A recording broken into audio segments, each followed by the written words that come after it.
নারী, পুরুষরা যাকে নাম দিয়েছেন ত্রিয়া, কেন দিয়েছেন, কে দিয়েছেন, কেউ তা জানে না। কথায় আছে পুরুষরা ভাবেন যে ত্রিয়া, ভাবেন একরকম, বলেন অন্য কিছু, আর করেন অন্য কিছুই। কিন্তু সত্যিটা কি এটাই? আসল সত্যি হলো এটাই যে ত্রিয়া হলো সেই চরিত্রহীন পুরুষ আর কেউ নয়। সেই পুরুষ যারা নারীকে বলেন যে আপনি হলেন মা, আপনি হলেন দেবী, আপনি হলেন বোন। আর ভাবেন কি? ভাবেন যে এই নারী হলো আমাদের পায়ের ধুলো আর কিচ্ছু নয়। আর কি করেন?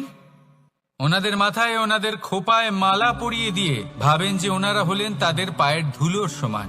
একজন নারীর সম্মান ভঙ্গ করেন, তাদের দাসী মনে করেন। ভুলবেন না, যত্র নারী আস্ত পূজ্যন্তে রমন্তে তত্র দেবতা।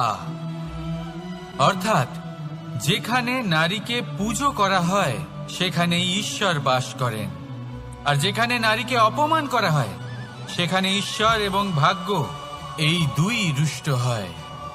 মনে রাখবেন, যদি নারী কল্যাণকারী হতে পারেন তাহলে নারী মহাচণ্ডী রূপও ধারণ করতে পারেন।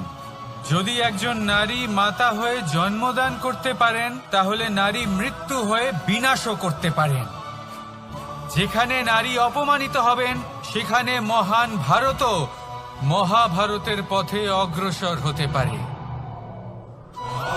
তাই মনে রাখবেন, নারীর অপমান যেন কখনোই না ঘটে। আর যদি কোথাও নারীর অপমান হয় তার অর্থ হলো আপনার বিনাশ আপনার দিকেই আসছে, আর এটা হলো তার প্রথম পদক্ষেপের প্রথম পদধ্বনি। রাধা রাধা।